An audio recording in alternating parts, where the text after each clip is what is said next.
120 एकड़ जो है अभी भी हमारा स्कूल रनिंग कर रहा है, जो कि हमारा हर चीज यहाँ पर अगर हम देखें तो हमारा जो ये स्कूल है लगभग बिहार से सटा हुआ, किशनगंज, पूर्णिया, अररिया, खगड़िया, भागलपुर से सटा हुआ।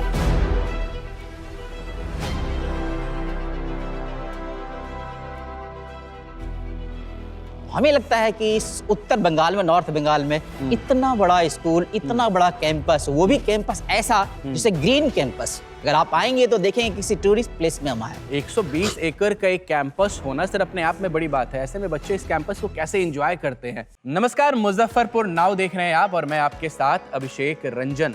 अभी हम मौजूद हैं सिलीगुड़ी के राजगंज में। दरअसल यह राजगंज का HIRS स्कूल है, जिसे बोर्डिंग स्कूल के लिए पूरे देश में जाना जाता है, हिमालयन इंटरनेशनल रेसिडेंशियल स्कूल। तो आइए हम आपको इस स्कूल के बारे में बताते हैं और तमाम चीज़ों को बताने के लिए हमारे साथ इस स्कूल के एक शिक्षक गुलाम रसूल जी।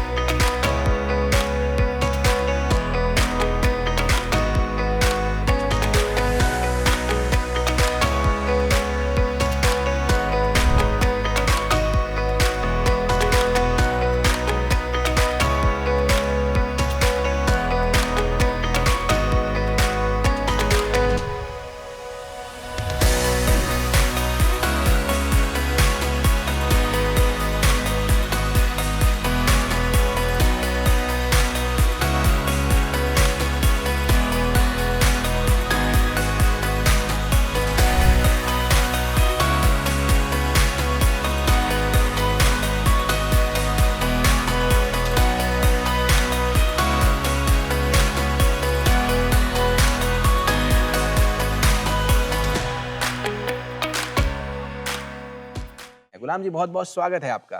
Thank you sir. आइए चलिए स्कूल का विजिट करते हैं हम लोग। Thank you. HIRS में आपका स्वागत है।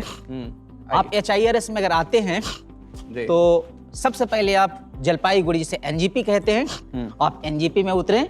NGP में उतरने के बाद आप वहाँ से बस ले सकते हैं या फिर आप वहाँ से 4 व्हीलर भी ले सकते हैं और वहाँ से लगभग 25 किलोमीटर है, जो कि आप वहाँ से फाटापुकुर का एरिया है जो जलपाईगुड़ी के बीच में पड़ता है। वहाँ से आप टर्न लेकर करके और कालीनगर में आने के बाद में हमारे कैंपस में पहुँच सकते हैं। ये कैंपस हमारा 126 एकड़ का है, जिसमें कि 6 एकड़ हमारा चाय फैक्ट्री में चला गया, बट 120 एकड़ जो है अभी भी हमारा स्कूल रनिंग कर रहा है, जो कि हमारा हर चीज यहाँ पर मौजूद है। अगर देखा जाए हमें लगता है कि इस उत्तर बंगाल में, नॉर्थ बंगाल में इतना बड़ा स्कूल, इतना बड़ा कैंपस, वो भी कैंपस ऐसा जिसे ग्रीन कैंपस, अगर आप आएंगे तो देखेंगे किसी टूरिस्ट प्लेस में हम आए। 120 एकड़ का एक कैंपस होना सिर्फ अपने आप में बड़ी बात है। ऐसे में बच्चे इस कैंपस को कैसे एंजॉय करते हैं, क्या फायदा है, क्या उद्देश्य था इतना बड़ा कैंपस एक स्कूल के लिए रखना? देखिए, पहली बात तो सिर्फ बच्चों को पढ़ाना ही एक बड़ी बात नहीं है। बच्चे तो दूसरी जगह भी पढ़ लेंगे, लेकिन हमारा एक सांस्कृतिक बिल्ड भी करना, जो कि यहाँ पर हम आके सीख सकते हैं। बच्चे हमारे साथ पढ़ते भी हैं और इसे मेडिटेशन कहते हैं, अपना मानसिक संतुलन जो एक बनाए रखना। मतलब क्या है कि कैमरा मैन बंधु से कहना चाहूंगा कि एक बार इस एनवायरनमेंट को दिखाएं जो इस स्कूल का एनवायरनमेंट है। जैसा सर ने बताया कि तकरीबन 120 एकड़ में यह विद्यालय फैला है और यह बोर्डिंग स्कूल है, तो एक हरा भरा नेचुरल माहौल जो है बच्चों को यहाँ पर मिलता है। कितना जरूरी है ये माहौल मिलना आज के समय में छात्रों को?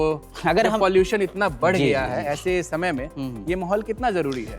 अगर हम देखें कि प्रदूषण जिस हिसाब से पूरे संसार को अपने गिरफ्त में ले चुका है, वैसे हालत में अगर हम ऐसा एक आश्रम के तरह, जो कि क्या कहा जाए, आदि मानव से एक चला आ रहा है, वैसे समय जो एक आश्रम था, आज भी हम उस तरीके से यहाँ पर मेंटेन करने में सक्षम है। जो सुबह बच्चों को उठाते हैं, सुबह बच्चों को हम व्यायाम करवाते हैं, उसके बाद फिर हम असेंबली में खड़ा करके स्कूल में लेके आते हैं। तो ये सारी चीज एक हमारे जैसे स्कूलों में दूसरी जगह मिल पाना, मुझे नहीं लगता कि और कहीं पर संभव हो पाएगा। और पढ़ाई के साथ साथ एक्टिविटी अगर हम देखें तो लगभग सारी एक्टिविटीज हम लोग दे पा रहे हैं। फुटबॉल, क्रिकेट तो हर जगह मिल जाएगा आपको, आर्चरी, शूटिंग मिलना मुश्किल होगा, स्क्वाश, प्लस अब स्केटिंग भी हम लोग शुरू करने जा रहे हैं, जो कि हमारे नॉर्थ बंगाल में ऐसा स्कूल में हो रहा है। और ऐसा हमें नहीं लगता कि और किसी दूसरे स्कूल तो सर आपका नॉर्थ बंगाल में है, सिलीगुड़ी में है, लेकिन हम आपसे जानना चाहेंगे कि बिहार के बच्चे कितना आकर्षित होते हैं, कितने बच्चे कितने बड़ी संख्या में यहाँ जी आते हैं? ये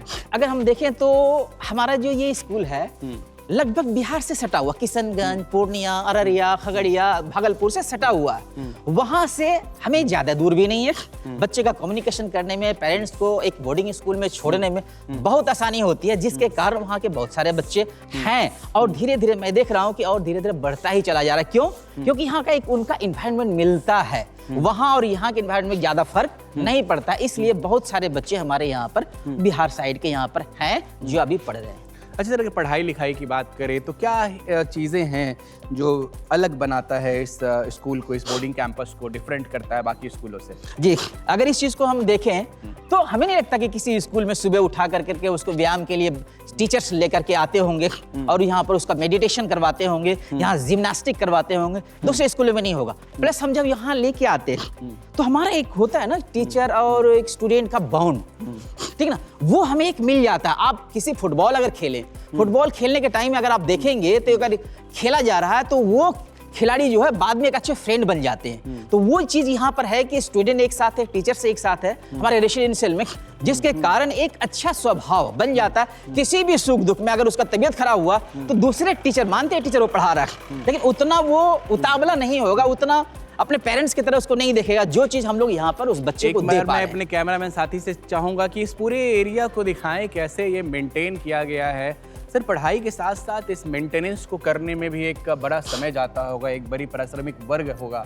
क्या उसके लिए सुविधाएं हैं, क्या व्यवस्थाएं हैं, जी, कैसे ये चलता अगर है? इस चीज हम देखें तो ये हमारा मैनेजमेंट का बहुत बड़ा क्या कहा जाए, उनका दिया हुआ सहयोग है कि यहाँ का जो इन्वायरमेंट बना करके रखा ग्राउंड जो देख रहे हैं, इस ग्राउंड के बारे में क्या बताएंगे, किस चीज के लिए ग्राउंड है? सर, ये ग्राउंड ऐसा है कि इस एरिया में ऐसा ग्राउंड है ही नहीं। बहुत दिनों पहले की बात, आज 5 साल पहले देव जो आया था इधर पॉलिटिक्स के लिए, वो अपना प्रचार करने के लिए, उनका हेलीकॉप्टर, हमारा हेलीपैड यहीं बनाया गया था। इतने बड़े ग्राउंड और नहीं है। और बच्चे जहां भी इस तरह से ग्रीन टाइप का ग्राउंड देखेंगे, और आप ग्राउंड देख पा रहे हैं कि स्मूथली है ना, बच्चे को इसमें कुछ दिक्कत होगा ना और कुछ, तो बच्चे में ऐसे में जितना खेल रहे हैं उससे कहीं ज्यादा खेलने की कोशिश करेगा ही करेगा।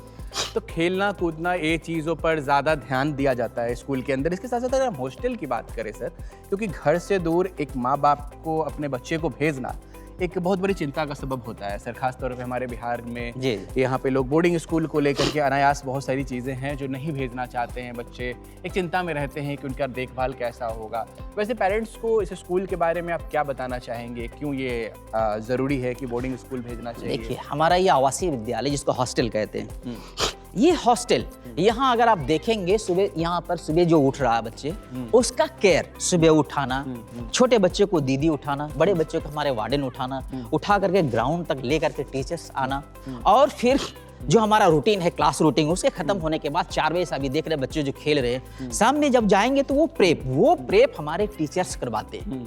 वो टीचर सारा का सारा हर सब्जेक्ट का टीचर इफोर्ट देता है, और कम से कम 2 से 3 दिनों या 4 दिनों में वो जाकर एक्स्ट्रा क्लास, जो बच्चे हमारे वीक हैं उस बच्चे को जाकर के एक्स्ट्रा क्लास दे करके, जो वीक ना रहे वो दूसरे बच्चे के लेवल में आ जाए, इसके लिए एक्स्ट्रा क्लास दी जा रही है वहाँ पर। प्लस हमारा जो हॉस्टल है, इस हॉस्टल में अगर देखेंगे कि हमारा गर्ल्स हॉस्टल अलग है, बॉयज हॉस्टल अलग है, ऐसा हम पेरेंट्स को बताना चाहेंगे कि ऐसा भी यहाँ पर ऐसा कुछ ऐसा नहीं है। कोएड स्कूल हमारा जरूर है, लेकिन हम लोग बच्चे और बच्चियों को इस तरह से ध्यान रखते हैं कि ऐसा ना हो कि वो लोग कोई गलत कदम उठा ले, कभी नहीं। क्योंकि हर चीज हमारा एक सिस्टम के हिसाब से, रूटीन के हिसाब से बंधे हुए हैं। हमारे यहाँ वार्डन है, हमारे यहाँ दीदी है, जो हमेशा उस चीज को केयर के रूप में केयर किया जाता है। बच्चों की नजर रहती जी है। जी। इसके साथ साथ बच्चे इन्वॉल्व रहते हैं, इतनी सारी एक्टिविटीज हैं जो आप बता रहे हैं। एकेडमिक की पॉइंट ऑफ व्यू से पूछे तो रिजल्ट्स जो है बच्चे के बोर्ड्स एग्जाम में, 12th के एग्जाम में, इन सब में रिजल्ट कैसे होते हैं बच्चे के? सर, इस बार मैंने जो रिजल्ट देखा है तो एवरेज हमारा 80% गया, लेकिन बच्चे इंडिविजुअल अगर देखें तो 90% एबव गया है। 90% एबव, 92, 93% तक गया है। एवरेज हमारा 80% गया है। और अगर आप इस इलाके का एवरेज अगर देखेंगे तो मुझे लगता है कि हम लोग उस दायरे में अगर टॉप 10 में अगर देखेंगे, है ना, तो हम लोग उस जगह पर आकर के खड़े हैं जो लगभग नियरेस्ट स्कूलों में से अच्छे हैं। और स्कूलों में हुआ है रिजल्ट हुआ है, लेकिन हमारे यहाँ 80% एवरेज में और 90 एबव में हमारा इंडिविजुअल। ऐसे तो सर आपका ये कैंपस इतना बड़ा है कि एक वीडियो में कवर करना ये संभव नहीं है, कि उसको पूरे कैंपस को एक वीडियो में कवर किया जा सके, उसके लिए वीडियो हमारी कम से कम नहीं तो 1 घंटे की बन जाएगी। और आजकल सोशल मीडिया का दौर है, लोगों के पास समय का अभाव होता है, लोग बहुत ज़्यादा समय जो है वो किसी एक वीडियो को नहीं देखते हैं, तो इस चर्चा को समाप्त करते हैं। एकदम सही कहा आपने, क्योंकि हमारे यहाँ इतना चीजें हैं। हमारे यहाँ अगर देखेंगे स्विमिंग पूल अभी तो आपने देखा ही नहीं, स्विमिंग पूल आपको दिखा नहीं पाया। हमारा बास्केटबॉल इधर बगल में है, तो इतनी सारी चीजें हैं कि अगर आप कवर करने लगेंगे तो वीडियो इतना लंबी हो जाएगी कि वाकई में इस दौड़ भाग भरी जिंदगी में। तो एक बारी मैं आपको ये स्कूल का कैंपस दिखाना चाहूंगा। ये स्कूल है, यहाँ पे देखिए, एक बारी आपको बताएंगे कि यहाँ क्लासरूम्स चलते हैं। ये तमाम जो प्राइवेट रोड्स हैं सारे स्कूल की है। 120 एकड़ का ये सेपरेट प्रॉपर्टी है, जहाँ पे ये कहता है। मैं अपने कैमरामैन से अनुरोध करूंगा एक बार इस पूरे एनवायरनमेंट को दिखाएं, फिर हम अपने वीडियो को समाप्त करेंगे और लोगों को बता दें। एक बार जाते जाते बता दीजिए कि जो पेरेंट्स इस स्कूल में बच्चों का एडमिशन कराना चाहते हैं उसके लिए क्या प्रक्रिया है, कैसे एडमिशन यहाँ पे हो सकती है।